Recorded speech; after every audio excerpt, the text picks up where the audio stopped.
پنجاب میں مختلف ادوار میں بیرونی حملہ آوروں کی بہتات رہی، جن میں دور دراز سے آنے والے یونانی، منگول، ایرانی، ترک اور پشتون شامل ہیں۔ پنجاب جس کے باسی قومیتی تشخص سے بالکل نابلد تھے، مورخین لکھتے ہیں کہ مغل دور سے پہلے پنجاب میں لوگ اپنی زبان کو پنجابی نہیں کہتے تھے، بلکہ اپنی ذات اور برادری کے حوالے سے اپنی پہچان کرواتے تھے۔ مغل دور میں پنجاب کی حدود آج کے مقابلے میں قدرے مختلف تھیں۔ مہاراجہ رنجیت سنگھ نے جو سلطنت قائم کی اس میں پنجاب کے ستلج کے پار کا علاقہ شامل نہیں تھا، جو انگریزوں کے زیر تسلط رہا۔ اس دور میں سرائکی علاقہ موجودہ صوبہ سرحد کا ایک حصہ تھا اور کشمیر پنجابی سلطنت میں شامل تھا۔ سن 1900 میں جب برطانوی حکومت نے سرحد کے نام سے نیا صوبہ بنایا تو پنجاب سمٹنا شروع ہوا۔ قلعہ شیخو پورہ کو پنجاب کی تاریخ میں اہم مقام حاصل ہے۔ 1607 میں جس کی بنیاد خود مغل بادشاہ جہانگیر نے رکھی، تاریخی طور پر اس شہر کے کئی نام رہے۔ مغل دور سے قبل اس علاقے کو ورک گڑھ کے نام سے پکارا جاتا تھا، تو اس کے جہانگیری میں اس کا نام جہانگیر پورہ آتا ہے، جبکہ بعد کے دور میں جہانگیر کے عرفی نام شیخو کی وجہ سے اسے شیخو پورہ کہا جانے لگا۔ مغل دور میں جنڈیالہ شیر خان نامی قصبے کو بہت اہمیت حاصل تھی، جو قلعہ شیخو پورہ سے تقریباً 9 میل کے فاصلے پر واقع ہے۔ دستیاب معلومات کے مطابق یہ علاقہ جلال الدین محمد اکبر نے اپنے معتمد خاص پٹھان جرنیل شیر خان کو جاگیر کے طور پر عطا کیا تھا۔ کہا جاتا ہے کہ اس علاقے میں جنڈ کے بہت سے درخت تھے، جس کی وجہ سے اسے جنڈیالہ شیر خان کا نام دے دیا گیا۔ پھر یہ کہ شیخو پورہ میں ایک ایسی نابغہ روزگار شخصیت آن بیٹھی جو شیخو پورہ کی وجہ شہرت ٹھہری۔ اس ہستی کا نام سید وارث شاہ ہے، یعنی وارث شاہ کا نام اتنی مقبولیت اختیار کر گیا کہ شیخو پورہ کے باقی تمام حوالے ماند پڑ گئے۔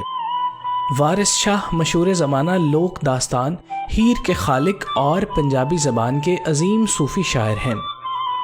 وارث شاہ شیخو پورہ کی سرزمین کے ایک تاریخی قصبے جنڈیالہ شیر خان میں پیدا ہوئے۔ آپ کے والد کا نام سید گلشیر شاہ تھا۔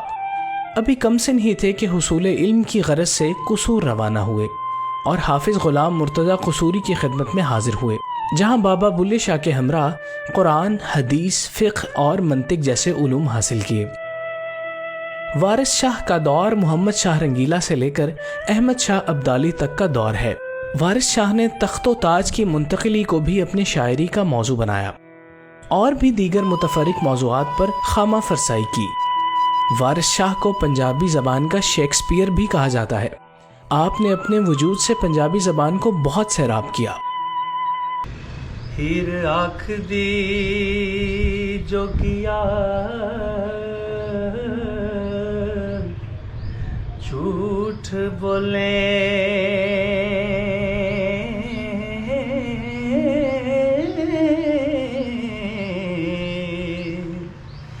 تے کون رٹھڑے یار منام دائی،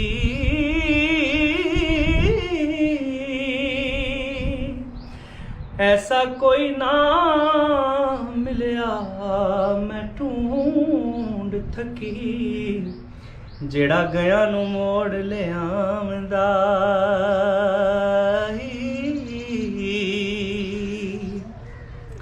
ایک جٹ دیکھے تنوں اگ لگی، ویکھاں آن کے کدوں پجامدا،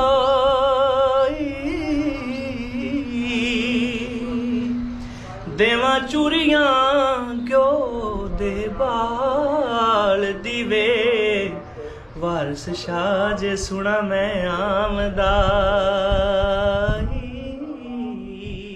مزار سے ملحقہ علاقے میں ایک قدیم باولی موجود ہے۔ باولی ایک ایسے وسیع و عریض کنویں کو کہتے ہیں جس میں سیڑھیاں اترتی ہوں۔ ماضی میں تو یہ مذہبی حیثیت کے حامل تالابوں کو کہا جاتا تھا، لیکن 6 صدی کے بعد ایسے علاقوں میں باولی کا قیام کیا جاتا تھا جہاں خشک سالی کا اندیشہ ہو۔ مغل دور میں اس کا خاص رواج ملتا ہے۔ جنڈیالہ شیر خان والی باولی کی تاریخ یہ ہے کہ جنڈیالہ کا محل وقوع اس طرز کا تھا کہ یہاں کنویں کے علاوہ پانی کا کوئی خاطر خواہ انتظام نہیں تھا، لہٰذا سید غزنوی نامی ایک بزرگ جن کا علاقے میں خوب شہرہ تھا نے شیر خان کو حکم صادر کیا کہ وہ ایک باولی تعمیر کرے جو یہاں کے مقامی لوگوں کی آبی ضرورت کو پورا کر سکے۔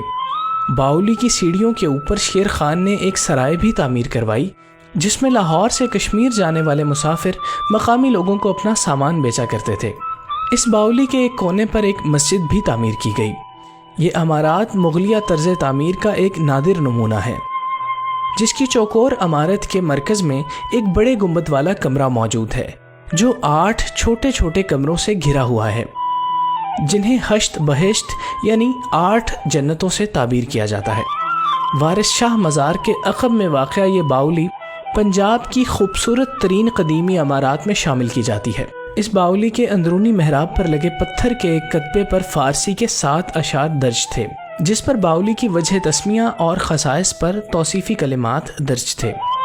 اس کتبے کو جنرل غلام جیلانی خان کے حکم پر لاہور عجائب گھر منتقل کر دیا گیا۔ باولی کی تاریخی حیثیت کو مد نظر رکھتے ہوئے اہل علاقہ نے ویسا ہی کتبہ یہاں نصب کیا۔